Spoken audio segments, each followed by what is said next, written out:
Thank God for Kelly. Also, I found out that Bob doesn't listen to the intros, so I can say like whatever. So like I'm really bound and determined to be like, this week that fucking dipshit told us this, and I can't fucking believe him, but we're gonna talk about it. So here we go. Yeah, I'm probably gonna text you some ideas. We're gonna have to. April Fool's is coming up, as I you like it. mentioned. Do it, please, please do it.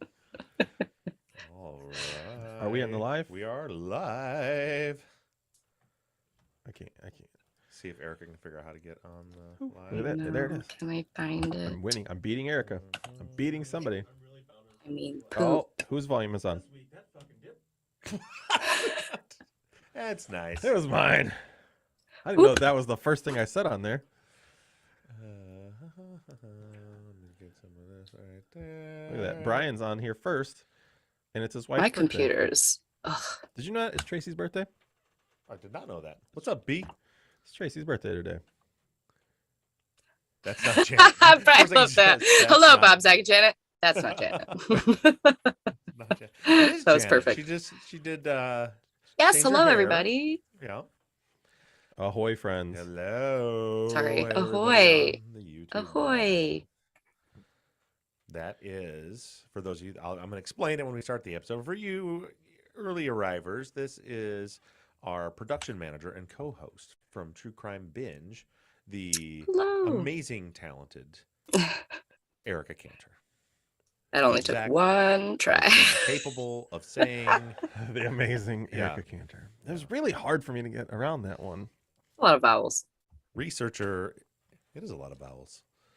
That's where she Erica went. Cantor. That's where she went with that. She's way smarter than I am. I mean, everybody's way smarter than I am. She has a but graduate degree. She's like, she's way smarter than all of us. I went to college once for a party. No. I just try I stayed the hard. night at college 2 different times. Did you know that? Did you? Both for parties. Wow. I stayed the night at college. She is one step away from One time was an being all-girls college. Dr. Erica. No. Just one step. It's just one more degree. One tiny PhD, yeah. Yeah.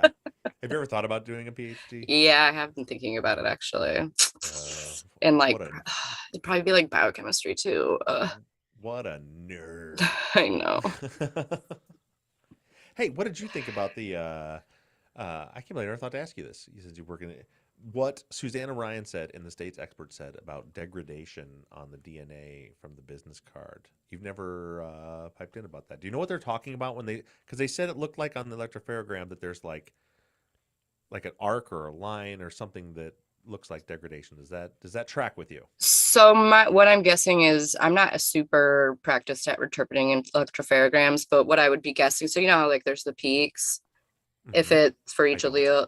Oh, you don't? Okay, so you okay. Yeah, So no, there I are do, I do, peaks. I do. Okay, so it's like a little, a wavy line, and then you got occasionally you'll see like a peak, and depending on where that peak is at is how they tell what allele it is.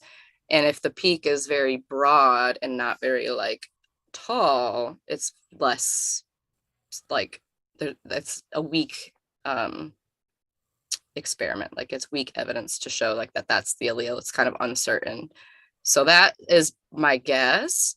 But it's funny that you bring the DNA stuff up, because I did, if we can go right into this. One thing you said in the episode I wanted to bring up We're not in the episode specifically. Point out the episode hasn't started. We're not in the episode. Oh, yet, okay, I'll so wait you then. Just, Yeah. you I'll just wait. hold your damn horse. But we have yes, the- I do yeah. have something. It's not like I'm not going to be telling you like you were wrong. I'm actually. Oh, I please just wanted to do. bring Please, something. please, No. please tell him. You guys No. know we have this talk beforehand. You never ever say anything that makes me look wrong. Yeah, and you pay us to do that. Right? That's getting Yeah, clipped out. Yeah. That's 100% getting clipped Yeah, so out. we have the Patreon, the hour of Patreon, and then we give the YouTube live. We give Okay, a little okay. jazz here up front while everybody comes in and gets settled in. Oh boy. Just get Henry's interview. Oh, I'm very loud. Sorry. Let me Why are see. you How so do I fix loud, that? Erica? That'll be on my That's not side. your- I can turn you. Why up. are you Okay. so loud, Okay. Erica? It's set up the same. How about that? Usually the issue isn't that you're loud; it's that we're quiet. You get your audio, Bob, is always like, I don't know if it's just your voice or what it is, but like you seem quiet obnoxious. sometimes. Louder or quieter? Look at You that seem baby. quiet usually. Quiet. Yeah, I think it's just something to do with the mixer. Rough Okay. rules. Welcome, Damon. Let us know if Ahoy. I'm I still answer being where loud, Janet is? guys. I just make up my own Janet's on Hi, assignment, and Valeria. Zach is about to tell you where her assignment is. What is it that Janet is doing? I don't know. Where should she be doing? You, God damn it! You said that as though you had something in the chamber, and you got nothing. I don't have nothing. That's a double negative, and Erica knew that. Where's Cora It from? What's the name of the land that Cora's in? The Legend of Korra. Shit, and I've even watched But the first isn't that show. like a fucking? There's not a land. I mean, yeah, I'm sure there is, Earth or but There is a something? land because that one day when I had the background behind me of her place, she said the her thing. place. That's where. Xanadu. That's wow. That's you probably don't even remember where that came from. Yeah, it's Citizen Kane, right? Oh, that's not where I came from. Way back 100 years ago in Off Duty, I used to always say that Mike's mom worked at a strip club called Xanadu's. Oh. That was like a running bit that we had on the show. It's like, my mom was at work today. I'm like, oh, it's Xanadu's? Bob Pretty sure loves it's from Citizen women. Kane, though, isn't it? I don't know. What? Nothing? Nobody? No, Can't help that's you. why that Can't help show's you. not Nope. on the air Can't help anymore. you. Mm-mm. Yeah, you're in trouble. Good. Let's see. A couple more minutes and then we'll get things. Sorry, guys. Sorry, Janet's not here. Sorry, Jennifer. This. I'm just gonna be apologizing the whole episode. Sorry, I'm I'm not Janet. Just like Janet did for the first 6 months, she was. I'm sorry, I'm not Mike. I'm sorry, I'm not Mike. But maybe it's more exaggerated for me because I'm on headphones. I don't know. I don't. Yeah, I'm still loud. Should I? I don't. I mean, I can't do anything, can I? No, you can't. Should I just? And it, Well, if it'll- I move farther away, No, does that help? 'cause then the Okay. I audio can do will be all- this. Is that I don't know. Yeah. I can't make us louder because then we start picking up on each other's mics. Let me try this. Does that make it any better? Any better for everybody? Oh, Valeria was talking to my mom. Yes, Valeria, you're the best. I'll tell her you said hi. Future She's Dr. not a Baker. T&J. Maybe she might listen to this one. That's not nice. Does she ever Well, say anything to you I hope about- she's definitely not watching the Patreon for chat. Does she ever say anything about me saying hello to her every week on TCB? Not very much anymore. She did, but I think she Yeah. probably thought I was like getting annoyed by it, which I totally wasn't. But you know, she every once in a while will text me, like she liked one of our more recent episodes, so she'll like text me stuff like that. Let Okay, me see. so I I think got she- Xanadu from Citizen Kane. Yes. It's the estate that he lives in. There you go. Jill, yes, she is the one that she's the one that tells me where to be, when to be there, does the research, and then I make fun of her for doing her job very well. That's how that works. So yeah, I get to do your bitch work and be your punching bag. Yeah, we literally had to bring her on. As like, I am so happy you're here because that was my job before you. yeah. You're welcome. Well, we literally had to give her a mic and make her a co-host on True Crime Binge because after a year of her being on the Zoom muted and me like making fun of her the whole time and her not being able to defend herself. You know, honestly, I think it started before. I think honestly, it was so good when we were at that crime festival that will not be named, and she was live on stage with you guys. That's actually what she murdered it. Yeah, you did that, Mhm. and then we did our Mhm. like 100th episode live, and then everybody was like, "We love Erica and hate Bob, so bring Erica on." And we'll just work. We're working Bob out for a while now. slowly. No. Like, I love Erica and hate Bob. Yeah, not Aw. hard to do. All you got to do is get to know us. Then you'll- All right, we're gonna start this show. I just realized we've given you no instruction whatsoever. No, on, I'm on winging how it, this but I goes. got Yeah. backup notes, and Yeah, you're a I professional. can limp along if I need to. Did you? Let's start with this. Did you listen to the episode? I did last night Oh, good. at like 10 o'clock. That's a good start. That is a Yeah, good start. it's fresh in my brain. Uh-huh. I spent way too long, actually. It took me less than 5 minutes to go down a rabbit hole. So, like, I was literally 4 minutes and 50 seconds into the episode, and I was already like went down a 20-minute rabbit hole. Okay, So- because I'm about to put you on the spot here in just a minute. Oh, fuck. Do you want to tell the YouTube people before we start about the show? Or do you want to do that in the episode? I'll do it in the episode. Roger that. Do a little housekeeping up front. Here we go. You mean to interrupt like I always do? That's every time, every goddamn time. All right. Hello, everybody, and welcome in. And all of you in the YouTube chat. Looks like there's a bunch of you today. Thank you guys for joining us. And as I'm sure Zach mentioned in the intro, We are sans Janet today. Janet is out on a very important assignment, but I'm super excited by her fill-in for today. That seems fill-in doesn't seem. Why am I doing a bit? Let me start over, Kelly. We're going to start over. It's not funny. It's not. I'm really show. excited that Janet's gone. That's what that sounded like. That's the kind of shit that you say during the Patreon, not during the show. So, Kelly, we're going to go ahead and nix that. Let's start over.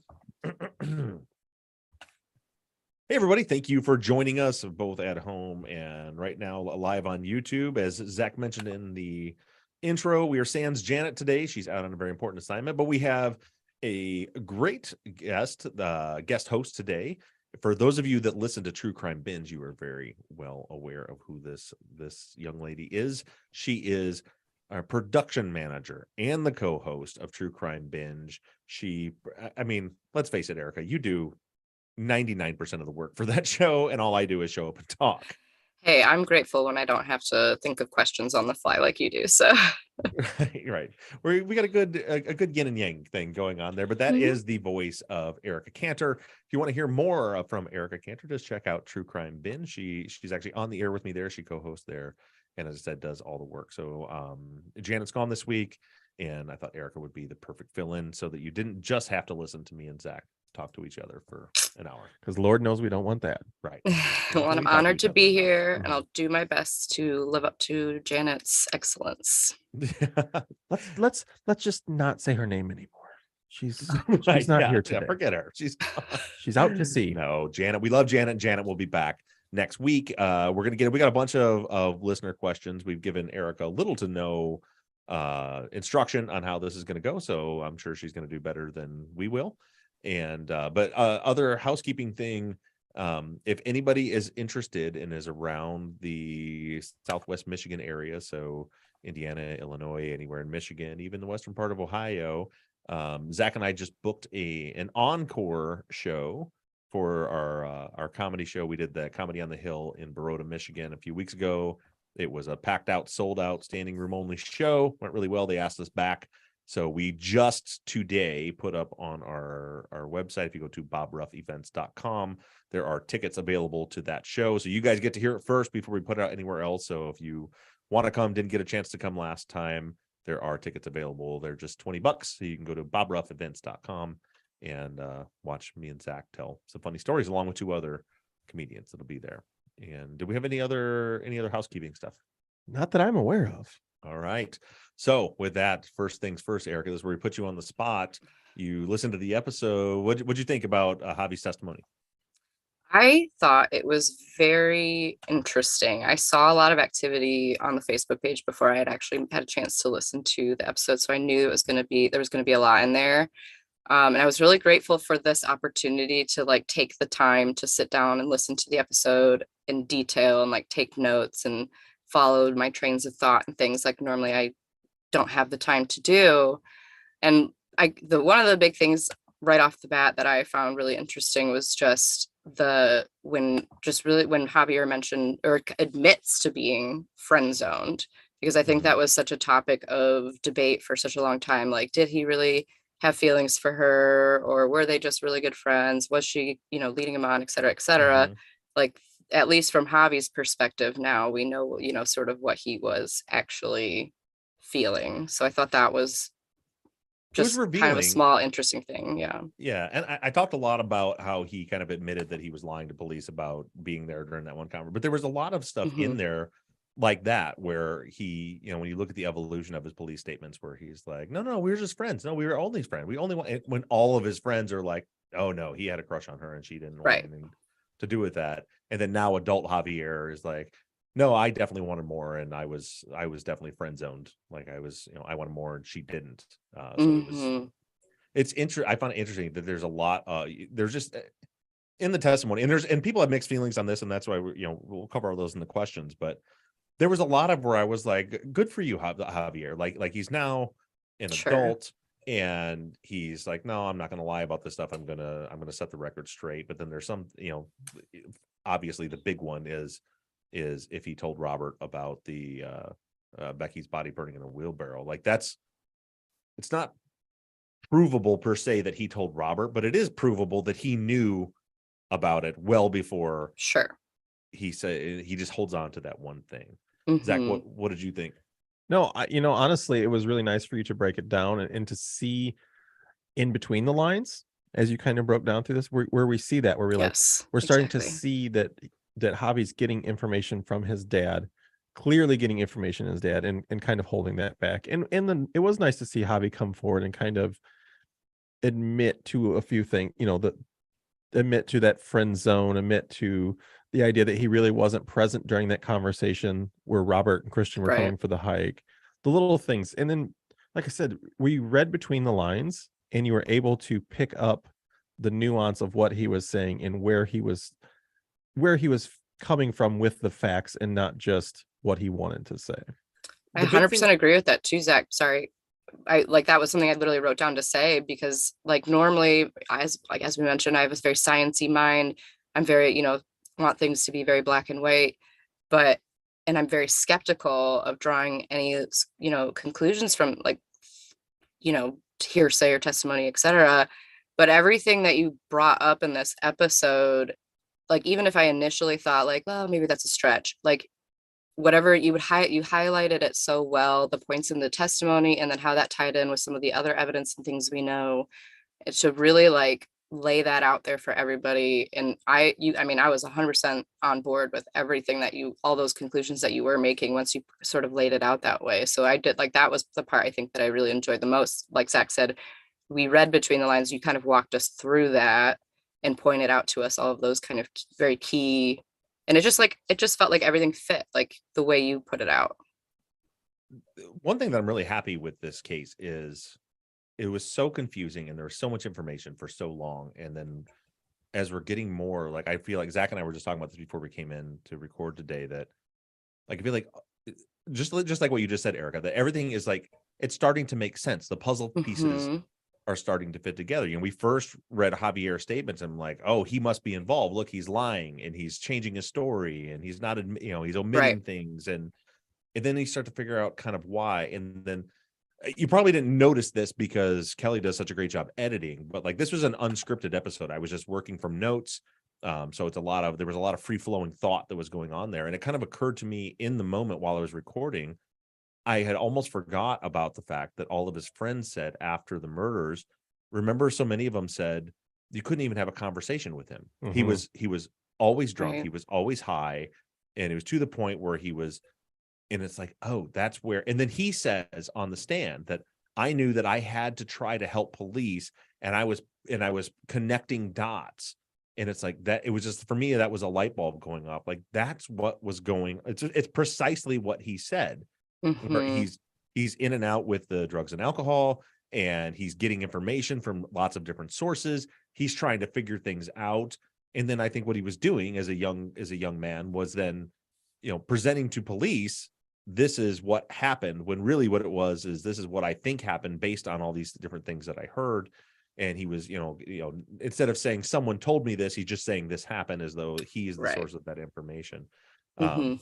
But yeah, it's a lot of it fits together. And before we get too far ahead of ourselves, Erica, it's your time to shine. We'll let you you go ahead and ask the listener Hold on, one questions. before we get to the listener questions, there was one thing that was brought up that you said you're going to address, and I want to get this here. Yes. Is you talked about the Claire phone call to Oh, Javi. yes. Yep. So let's dive into that real quick before we get in listener questions. Good, Perfect. because we don't have a question about that. Thanks for reminding me Nope. about that. Yeah, perfect. Yeah, so there is no call from Claire on Javier's phone records, but Claire says she called him, and Javier says that when he got up after his mom woke him up, he looked and saw that she had called, which at first seemed like a conflict. But now that we have the extra context of Claire's information, where she sounds like Javier told her the phone was off, now I think that it makes sense that he did in fact shut his phone off, because we know from Claire that she made the call. Because remember back then, like at the time, we were like,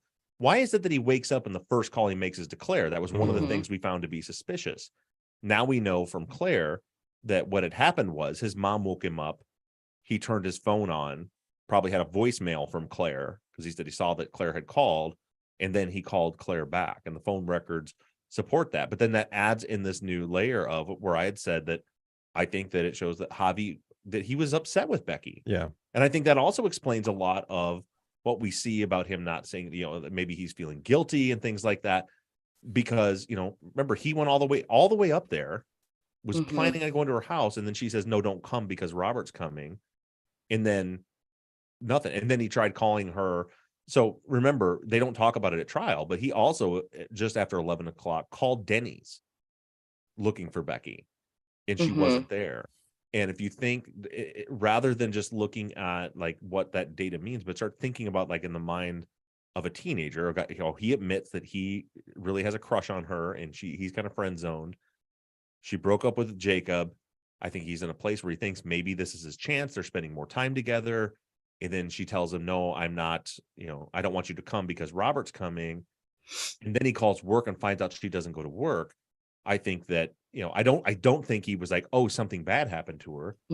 I think it was probably she skipped work to spend the night with Robert or something, something along those lines, and shut her phone off.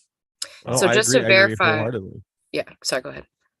Well, I was gonna say I agree wholeheartedly. That's what I took out of that was thinking about him being upset, mad at Becky, that he's in love with her, and now she's spending this evening with this other guy, regard if it's Robert or somebody else.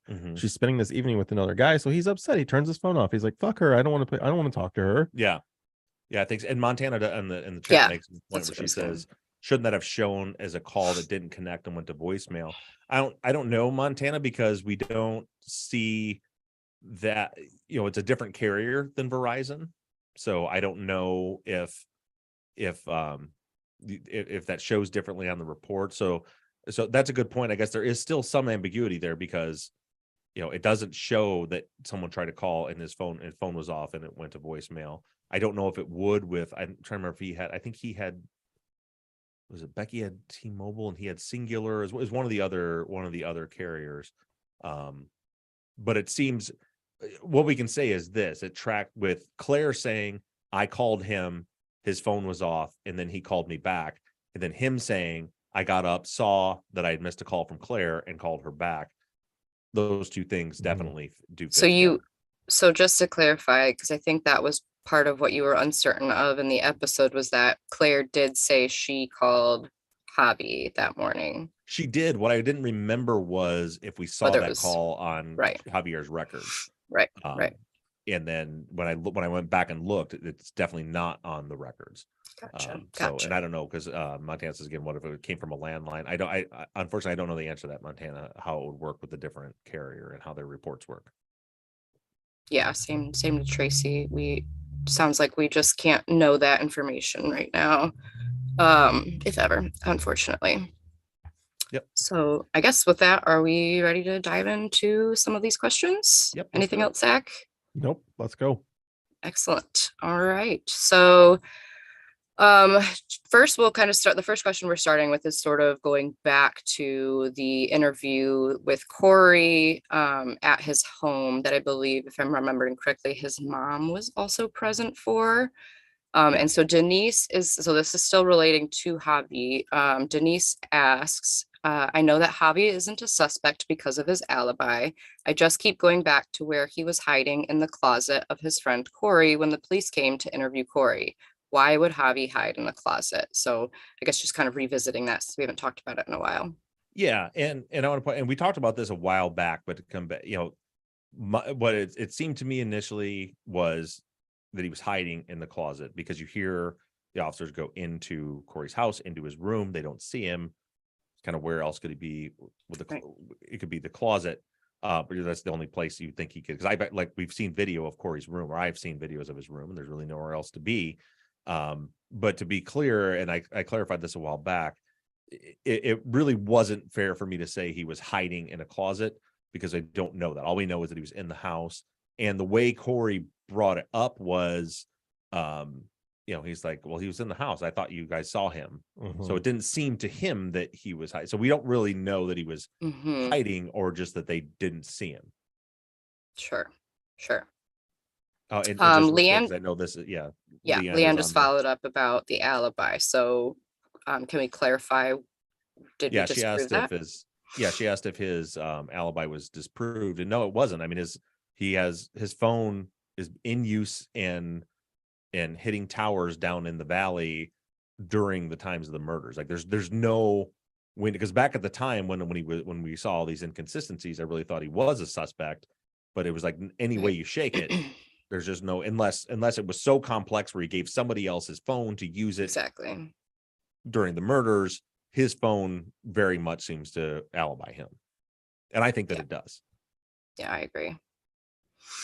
Okay, moving on. So going back towards more specifics about this trial testimony and what was discussed in this episode, Christina asks, did Javi's dad work at the DA's office at the time of the trial? Asking this question because of the idea that Javi was covering for his dad by saying he got the information about the wheelbarrow from Tiffany.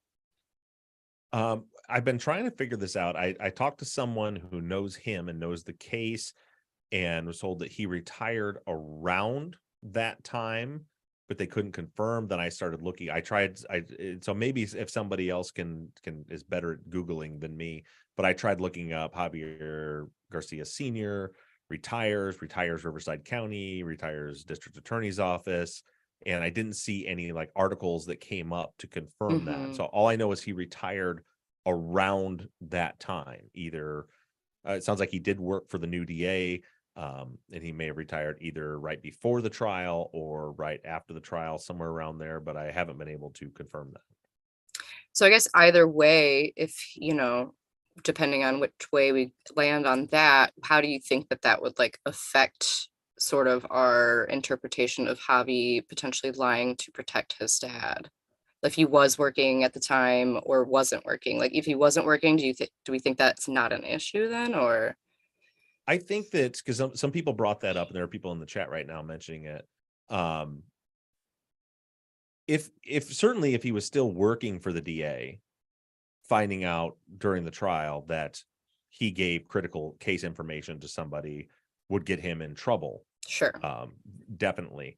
But I think that even if he's not, there's still his career and his reputation. And certainly even if he was retired, he would have a relationship with the district attorney. And to find out that all of a sudden they go to trial and their case gets blown, and it turns out it's because he shared information way back when, would still be right. So essentially, and somebody had said it in the chat. I think Bernie in chat says that they doubt that Javi would ever be comfortable sharing that he got that information from his dad, and I think that could be true. Yeah, I agree. And even his dad could still be telling him like, look, you can't talk about this. So Yeah, he could still be getting some of that pressure. Okay. So then we'll move on to talking about the business card. And this is where what I kind of mentioned earlier about the DNA, go into that a little bit. Jason had asked, would 2 inches of rain 2 weeks prior to finding the business card affect the DNA and fingerprint on the card? well, that depends on a whole lot of factors. So it's hard to say, but also I'll point out that what I think happened is that card was probably in a pocket of someone who was out there when they dug that tree up out there. So which we think, Right. to me, based on the tracks, looks like it was done, within a couple of days after that rain. And the degradation that they're talking about, they were talking about if it had been out, like basically what the sun and UV rays and stuff would do to DNA over time, when they're talking about on the stand of the state's expert about degradation. So yeah, I don't think that's any effect on it at all, especially if when it got there was when someone was out there 2 weeks earlier digging up a tree. Right. I was going to say, just from my experience, yes, water damage or water can damage DNA, but we don't even know if the card was out there at that point, or where, there's so many variables. But going kind of on this DNA train of thought, at one point in the episode, really early on in the episode, you said that, quote, the DNA on the business card shows that at some point in time, Christian touched that card. And I actually wanted to point out that that's not technically true. That is one possibility. Christian touched the card, but there's also a very significant possibility for secondary or tertiary transfer of DNA, which could end up, Right. his DNA could end up on that card. without him ever having touched that. I participated in a bunch and ran a bunch of studies and research projects in grad school about transfer DNA, and we used this experiment with like plastic knives where we had somebody handle the knife for a few times, a couple days, and then shake somebody else's hand and use that knife to stab into some styrofoam, and then we swapped the knives. And in 3/4 of those knives, there were two profiles, and in over half of them, there were even more alleles that couldn't be tied to either of those two people. So that's tertiary transfer. So that's somebody in their house or somewhere they picked up somebody's DNA, and then they touched this knife and whatever and used it. And now that person's DNA can be detected on that knife. So Yeah. I think we should point out, can you share people that like you're not just talking offhand, like this is what you do for a living. You explain to people what you do. So I'm by no means am I qualified to be a forensic DNA expert in court. I have worked in forensic DNA a little bit during grad school. I have a master's in human biology, and through that program, I did a lot of forensic work, a lot of forensic anthropology. So mostly working with skeletal remains and the analysis of skeletal remains. But I also was the forensic DNA laboratory graduate assistant there. And so that's where I had the opportunity to work, conduct some research, and work on some of those projects there. So yes, not an expert by any means, but just speaking from my own studies and personal experience and what I know. Secondary and tertiary transfer is sort of a new-ish discussion in the field of DNA, but it is very much so throwing DNA interpretation for a loop. And so I think this just adds to your conclusion. Basically, the DNA on the card is essentially irrelevant at this point. Yeah, and the big thing, and I also want to point out too, I guess why we have you here that can answer, like Montana again in chat says, a big issue that she has as far as what I was presenting as a theory that it could have been dropped out there when they were moving that tree. So, but the card doesn't have Becky's DNA. But my understanding, like, so actually, in my study, after just a week, we swapped some knives an hour after the stabbing, and then we did some a week later, different knives, just to see what happened. And after just a week, the secondary person, the handshaker, their profile was the dominant profile. the one So that never actually touched it. exactly. Right. And in this case, there were some minor contributors that were not, they didn't have enough information to identify. And then I see here somebody says Stephanie indicated it was touch and not transfer. I was going to talk about that, Montana. So touch DNA is just an old term. We use transfer DNA now because we understand a lot more about it. It used to be called touch.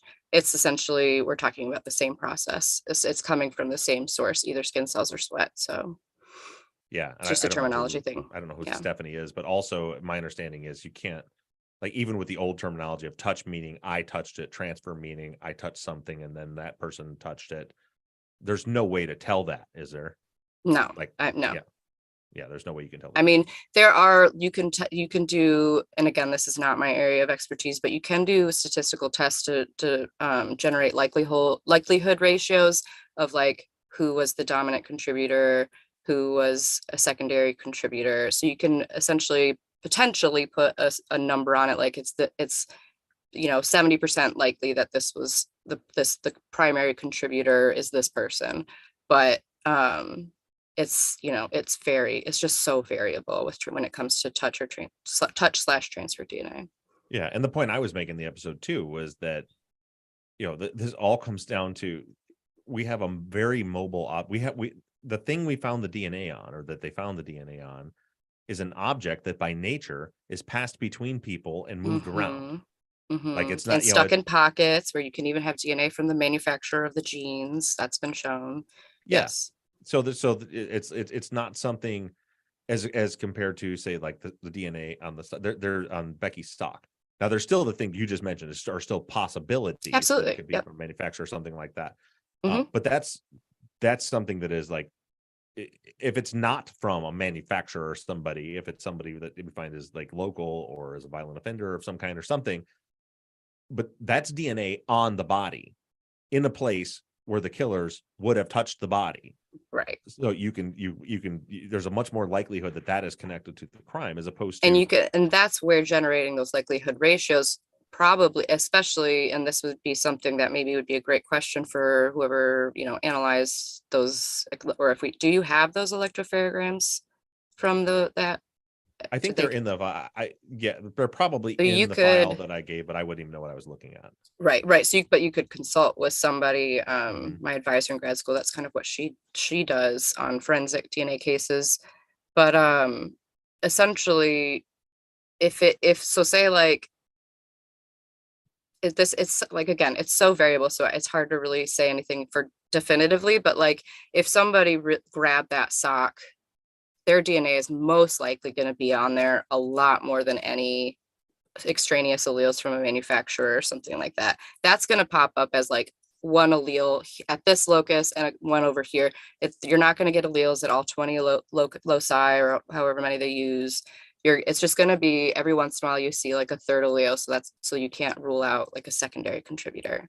That's, Yeah, so you and should be able to say like this DNA is like, there's a much higher quantity, or not quantify it that so much, but it's much more likely to belong to in the, this case, that you know. DNA that's found on the socks, they were extreme. Like, and I look back at it again. I don't really know what I'm looking at, but what I see is at every loci, there's pairs Mhm. at every single loci. And what the way Susanna Ryan told us was like, this is a very strong profile. Mhm. And even being from the manufacturer, like even if it had been through the laundry once, especially as a white, or as a black sock, so it wouldn't be bleached. But um, the That's going to idea, degrade it even further. Yeah, for sure. yeah, Yep. the fact that it's And such a solid profile seems unlikely that it just got picked up by a manufacturer. exactly. I would 100% agree with that. And yeah, that's kind of what I was trying to say, is that the experts who do this work and testify about it in court, they are able to kind of look at an electropharogram and see those things. Yeah, and just I really didn't plan on talking this much about the business card, but with you here, no, it's great. You're here, and you're actually have That some. was my rabbit hole. Yeah, and there's a lot of check on the in YouTube, and Yes. on this interesting. I didn't know this because I'm not a marijuana smoker, but there's people in there saying that they use business cards as filters. I'm not going to say their names, but some other Oh, people said they're regular marijuana smokers. One person says regular weed smoker here. We use business cards as filters all the time. So that's something to think about when you have yeah. someone who is a known marijuana user, Becky, regularly, Hmm. and we have a business card. But again, it doesn't have her DNA on it, but it could be the reason why she has it. Who knows? Sure. Yeah, sure. All right, so yes, we've talked about the business card a lot, so we can move on from that. So I guess kind of just circling back to make sure we answered that question. My computer stopped letting me scroll, so I can't see who it was from. Jason. Um, the TLDR is we don't know because there's too many variables if that rain could have impacted the DNA. Okay, so then Chris, we had a few questions from Chris. The first being, you played the Jim, Randy, and Barbara interviews in preparation of the Javi testimony. How were those two fit together? The reason I did that is because when I was reading through Javier's testimony, when I was first prepping for his episode, I saw that he said that specifically that he hung around the crime scene for 1 to 2 hours after his interview that morning, and that he was standing with all the neighbors. So then I wanted to go see, okay, well, he was standing there with all the neighbors talking. I want to know what of those neighbors might have had that information. And so that's why I went back to them to see, was that this being discussed amongst the neighbors in that group where Javier said that he was hanging out. And what we heard was that's exactly what they were talking about. Mhm. Okay, and then Chris also had to say, you keep saying Bodmer's drive test is invalid, but during the Friday follow-up recorded in Cali, you state all it proves is that Bodmer could drive it in X minutes, or that you and Shiloh could drive it in X minutes. Why the difference? Oh, it's easy because we hadn't analyzed the sector data yet. The big reason that I said is, the reason that it is invalid now is because we now know that the 1023 voicemail check connected to Tower 88 Sector 1, which points east southeast from the tower, and that sector doesn't cover, even if you look at the Gladiator maps, doesn't cover the route that Bodmer took in his drive test. That's why it's invalid, because he said, yes, they could have gotten to this coverage area in this amount of time on the way to Christians via this route. And now we know, well, he didn't just connect to Tower 88. He connected to Tower 88 Sector 1 that doesn't have coverage on that route. That's why it's invalid. Right. Okay, and then Shiloh mentioned in the Just Us follow-up how hard it is to really determine if someone is lying, yet you put a lot of emphasis on Robert and Christian's seeming truth-telling. Why, I'm not sure what the second part is supposed to say. Why in reality is that just a guess? I'm not sure if that's what they're trying to say there, but essentially, can we address that maybe an inconsistency in saying it's hard to just say is that somebody's lying, but then here you think they're telling the truth? Yeah, it's not inconsistent at all. What she was talking about was people watch videos of people, the air quotes like human lie detectors, they're, touching their chest, so they're lying, or they're looking up into the left, so they're lying, things like that. That's not what we're doing here. We're taking actual tangible evidence and comparing it to the statements. So Robert, and this isn't just a Robert thing. I've said this all along. You always want to go to the closest interview to the time it happened. That's where you're going to get the most accurate information before not only do memories fade, but false memories are created, and you start, as Javi put it, connecting dots that shouldn't probably be connected. And so we go back to Robert's interview. He says, I talked to Becky, Christian came over, we decided to go to church. We called Sacred Heart Church on the way, found out that that we had already missed the service. So then we went back to Christian's house, and then we went to James Workman Middle School. We messed with the paintball and paintball gun. And then I saw my cousin wanted me to get chapstick. So we went to the AM/PM gas station, and then I went home. So that's the story.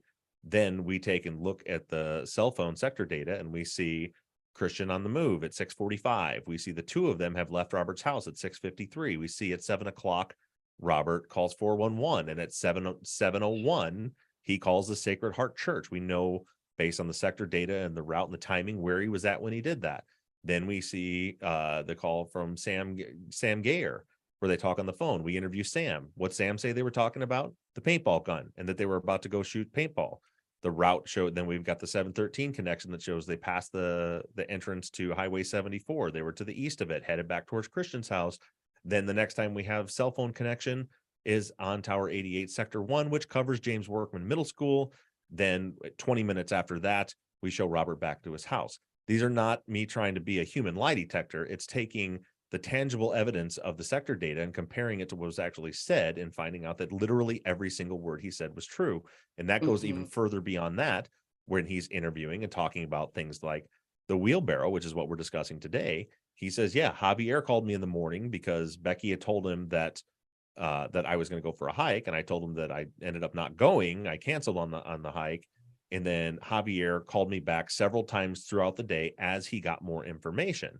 Then we go back to the phone records. We see Javier calling him again. Javier, we have the space and time where we know Javier went to the crime scene. We see that Javier left the crime scene, and then we see Javier talks to his dad, and then we see Javier calls Robert again, and then he calls him again. Literally every single piece of tangible evidence that we have corroborates 100%. There's not a single thing that can be disproven that Robert said based on any of the evidence, especially all this phone evidence that he didn't know existed. That's a very different thing than being able to tell if someone lied because they looked up when they were answering a question. Yeah, it would be a crazy coincidence if he happened to tell a story that fits exactly the perfect with the story. evidence. Yeah. Yes. Okay, so kind of moving on from that topic and going into some of the more some sort of kind of random little details that we touched on throughout the episode before we really get into the wheelbarrow. It looks like we had a couple questions sort of along the same train of thought. Robin had asked, how did Javier have Robert's phone number? They weren't friends and hadn't spoken since high school. I'm gonna, if I can do this real quickly. I have 982 contacts in my phone. That's how. Yeah. I'm Yep. friends with 12 of those people. Mhm. It's a thing, you know, since we Mhm. have people have had cell phones, when you call somebody for any time, any reason, at any point, you generally, most people save the contact into their phone. So just because I have someone's phone number doesn't mean I'm their friend. There are literally hundreds of people in there that are just people that I know that I've contacted or called at one time or another for some reason that I have in my phone. Mhm. And I imagine too, it'd probably be pretty easy for him to get it. I mean, he talked to Claire that morning and she might have had it, or, I don't know, how close everybody was and how everybody's specific friendships within the big group, but I'm sure it would have been pretty easy for him to get it if he didn't have it. Well, and the other thing that they just said, they said they haven't talked to Robert since he was in high school. Well, that wasn't that It's far like 3 months ago. ago. Yeah, that wasn't that long ago for them. Now we That's say true, that yeah. present day for us, thinking that's 25 years ago, 20 years ago. Mhm. Right. It was months ago. That's a totally different thing. Yeah. Yeah. Yep. Alex kind of had a similar vein of thought. So in the episode, there's a large emphasis on the fact that Javier told Robert about Becky being in a wheelbarrow. But then at the same time, you make the statement that Javier barely knew Robert. In fact, they were so unacquainted that Becky, who was close to both of them, didn't even think they knew each other. Can you reconcile those two things? I just can't imagine someone divulging this type of information to someone they barely knew. And I honestly, I did have that thought. I don't know if where I ended up on the spectrum of agreeing with it, but I definitely had that thought. Makes perfect sense to me because the last thing Javier knows is that he was told not to go up to Becky's house because Robert was coming. Then the first thing he finds out in the morning is that there's a fire up there and something has happened and he can't get a hold of Becky. So he calls the first person he knows that may know something is Robert. So there's first of all, why share the information?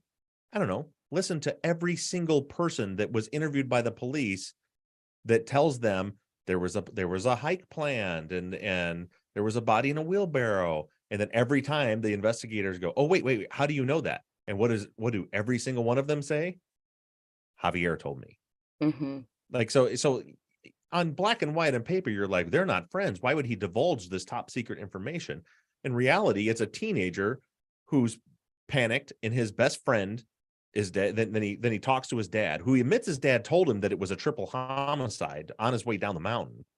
So he knows she's dead now. Mm-hmm. Mm-hmm. And he's just talking to anybody who will listen to tell about it. And I'm sure Robert is saying, like, keep in mind, he didn't say we didn't like each other. He just said we just hung out sometime. We talked in school and we never hung out outside of school. But then now he's talking to Robert. You don't think Robert's saying, what the hell happened? What do you know?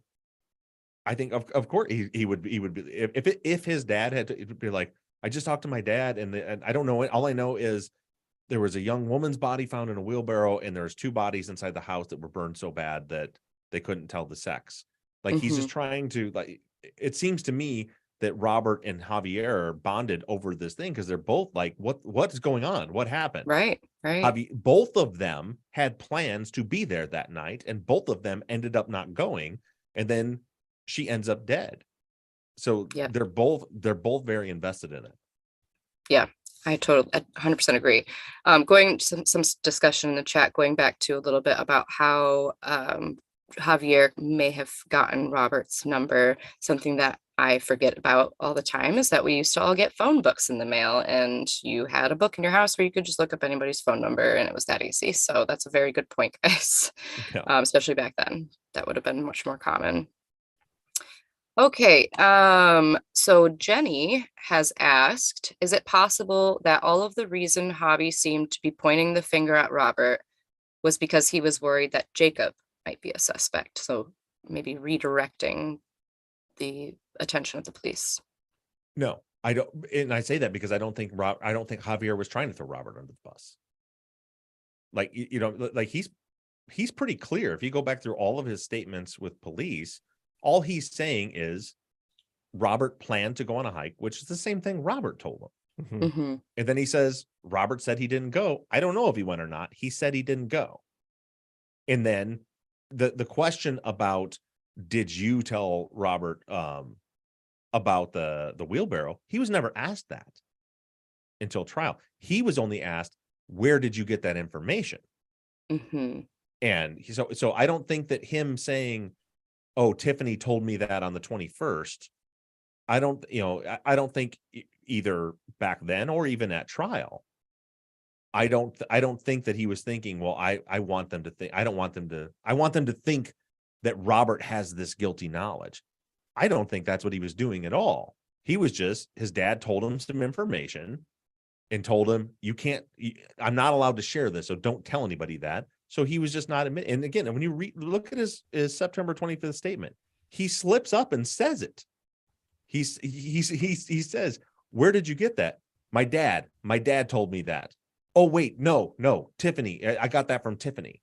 Like he slips up and again, I made the point, and I'm very confident in this. The information Robert had is information only someone who had investigated the crime after the fact could know. Mm-hmm. Mm-hmm. But no, I don't think we even need to explore why he's trying to point the finger at Robert, because I don't think he ever did point the finger at Robert. Even when he's testifying, I don't think he is aware of the fact that by not admitting that his dad gave him that information, that the prosecutor was later going to use that to present to the jury that Robert had guilty knowledge. Yeah, and that seems like an awful lot of like forethought to be happening so soon after the murders occurred, to be like, oh, I better start doing things now to bring the attention off of Jacob. That seems very sophisticated. And there was certainly, he definitely was defensive of it. If you remember, when they said, who do you think did this? The first thing he said was, well, I know it wasn't Jacob. I know it wasn't my cousin. That's true. Yeah. But I don't think that has anything to do with Robert. I mean, he, again, if you look at his actual words, not our perceptions, he never actually pointed any fingers at Robert. Mm-hmm. Mm-hmm. Okay. I agree with that as well. Ethan, kind of, again, just sort of, we're just digging through all of these little question marks that I think some of us had throughout the testimony. So what are the main reasons that you don't think Javi is a potential suspect anymore? You mentioned that in the episode. And are you even ruling him out as an after the fact accomplice? I am. So first of all, as we mentioned, his phone records alibi him flatly.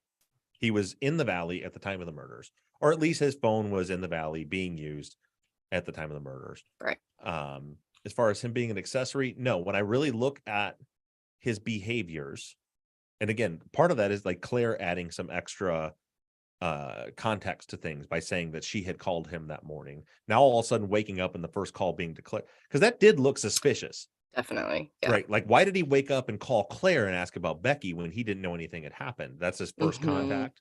But now when Claire says, no, I had already called him first.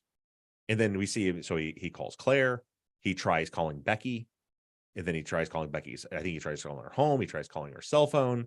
Then he calls, well, who was the last person I knew she was with? Was Robert. Like, if a lot of things depend on, and we try not to put lenses on, but if you're looking at things through a suspicious lens without the Claire call, you can say, well, this looks weird, but then and then you could spin that in your mind, right? Like, well, yeah, he's calling her because he's trying to make it look like he doesn't know she's alive. If you take that lens off and just look at what we see here, and even I'll do this, do the opposite. Go ahead and put an innocent lens on and see if that makes sense. Use the scientific method. I have a theory. I think he's innocent. So if I think he's innocent, how does the evidence compare to that? You see a kid who's panicked. You see a kid who I think feels guilty. There was probably a little more to that 6:40 call than, okay, I'll go home. My guess is there was probably a bit of maybe an argument at that point. Looks like he tried to call her later, and maybe he tried to make up, and she didn't even go to work, and he was pissed off, and he shut his phone off. And then all of a sudden something's happened. I think he's scared and he's panicked and he just lost his best friend and he's trying to find answers. That's what I see from Javier. I don't see anything. And now that we have the full picture of the case, that's all I see with him, is that he's lost his friend, and he's trying to figure out if, one, he actually did lose her, or he's still holding on to hope that she's still Right. around, and he's trying to figure out what the hell happened. Yeah, I definitely agree. And I think a lot of people in the chat are kind of all coming to that same sort of conclusion. So we can move on from Javi being a potential suspect. Sarah has asked, which I think is a good question. I don't know if I hope you'll be able to answer it, but we'll see. How early was Alan Gerber telling his friends about the body in the wheelbarrow? Does he have any law enforcement connections? I don't know if he has any law enforcement connections, but Corey Donovan said that Alan Gerber told him about the body in the wheelbarrow on that morning, on that day, on the 18th, because Alan Gerber lived up in the area and his dad had gone up to the crime scene. So he was one of the neighbors that were all standing there talking about it. Right. So that's probably, whether he was connected to law enforcement or not, he probably would have had that information from his dad regardless. Well, and I think being in that area, mhm. that's a hot topic. I mean, it's right there. Everybody can see it. They're going to talk about it. And to be clear about that, the fact that there was a body in the wheelbarrow, I think Javi, I can almost guarantee you, heard that day up on the crime scene from all those people. But the bigger point is what Robert shared, or what Robert told police, was more than that. And it wasn't, and I hope everybody got what I was doing when I showed you what a guilty knowledge would sound like. Yes. From like what Javier said compared to what Robert, Robert described things that people up there, he described things that the killer wouldn't know and couldn't know, but also that the people just up there on the crime scene couldn't know. He was describing things that only, because it doesn't really matter, right? All that really matters is that Javier did in fact know on the 18th, when he called Robert, when he came back down the hill, that there was a body in the wheelbarrow. That's all that really matters.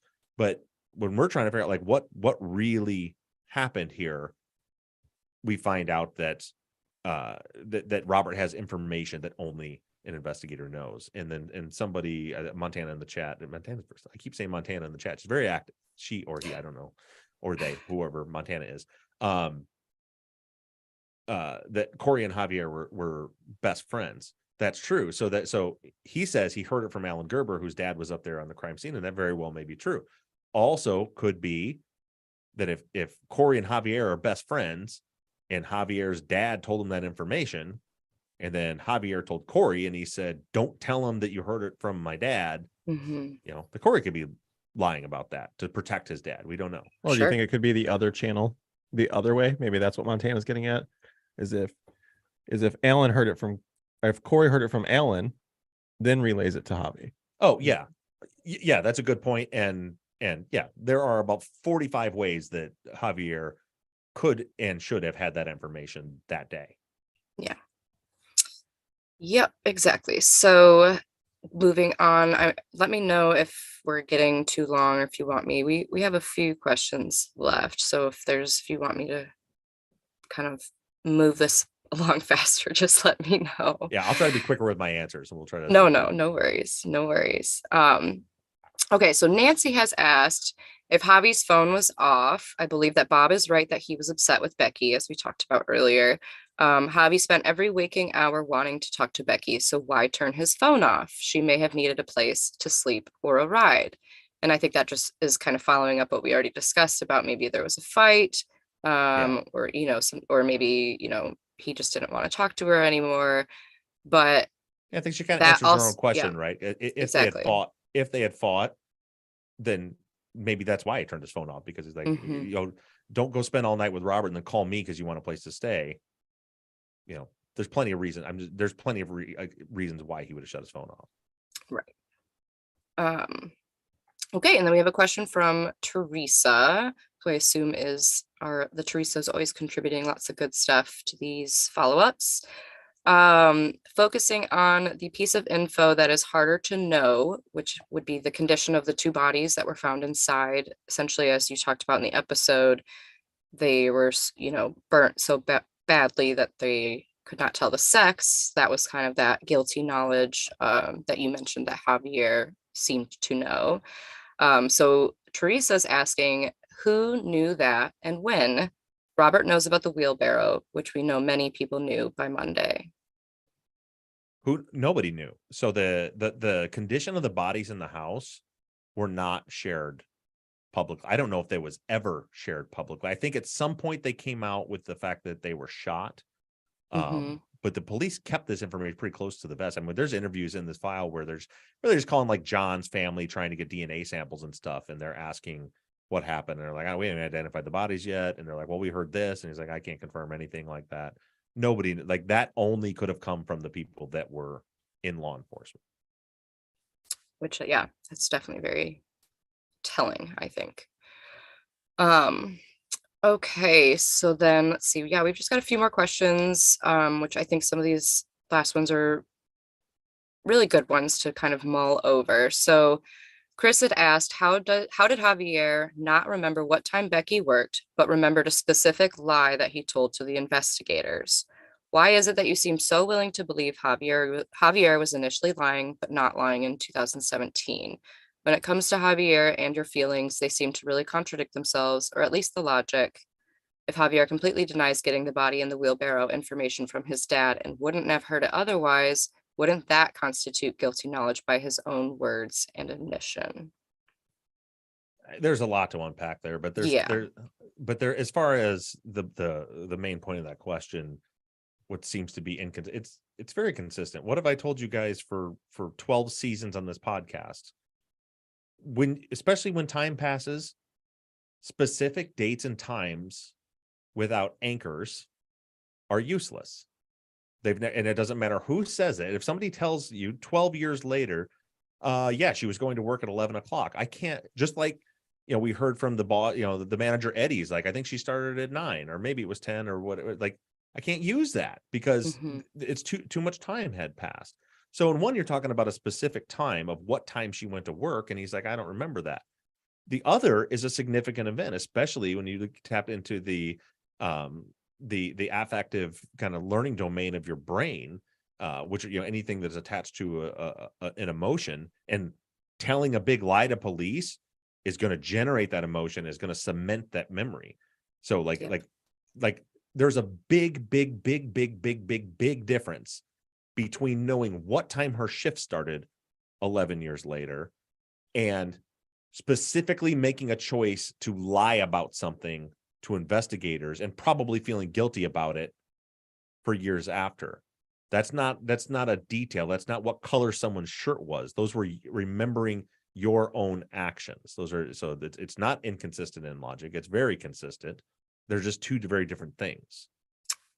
Yep, 100% agree. I had the same exact thought. I mean, even not just that he felt guilty about lying, maybe, but I have to bet that he probably felt real nervous after, in the heat of everything, the day after he was calling all these people and telling them all these things. And then probably when things calmed down, he's probably thinking, oh crap, like I totally told all these people this stuff that I should not have told them. And if this comes back to me or my dad, like that's going to be really bad. I could get in trouble, et cetera, et cetera. So like, again, like that, whether he even felt guilty about lying or not, like to me, he probably had to be feeling some pressure there, some anxiety about Big that coming time. out, and things he omitted, right? Because one thing we forget about is his mother was a state assemblywoman who had a lot of connections with law enforcement, and he had conversations with his mother before he ever even went up there. So when a lot of people are like, well, he omitted the fact when he just said, oh, I was just up there driving around, I wasn't going up there. That could even come from fear. If his mom's like, what the hell? You said you were going up there yesterday. You better not. Did you do that? You better not. To freak him out to where the cops are like, where are you at? And he's like, I was just driving. I wasn't even planning on going up there. And again, I would focus more on that if his phone didn't show that he wasn't up there. Right. Okay. Just a couple more questions real quick. Kara asked, can you go deeper into how immunity would matter for Javi lying to the police? By that time, the statute of limitations on lying to the police, making a false police statement, should have expired, and his dad would know that. I know we've kind of touched on this, but. Well, it's very specifically saying, so it's been, at the time, it had been 8 years at the point where he asked for immunity to do grand jury testimony. And the point is, the statute of limitations on what that crime would have been if it was lying to police would be passed by then. Javi's dad works for the DA's office, and I've dealt with this with jailhouse snitches recanting and other people recanting. Troy Eldridge is a good example. What you don't realize is it depends when the prosecutor claims you're lying. So in this case, him saying that, I wasn't that, I didn't actually hear that conversation. If he's setting the record straight there, well, that's hurting the state's case. So oftentimes what, I'm not saying this one did, but what I've seen documented in some DAs, it happened with Kenny Snow, is they straight up told him, if you say that, we're going to charge you with aggravated perjury. Not on the actual lie that he told years before, but them claiming what he's saying now is a lie. Because they don't want him to say it because it hurts their case. Right. So in his case, so if Javi had gone up and testified at the grand jury, now by trial, it's Zeller Hester now. It's a different district attorney, but the one that happened, it was at that time.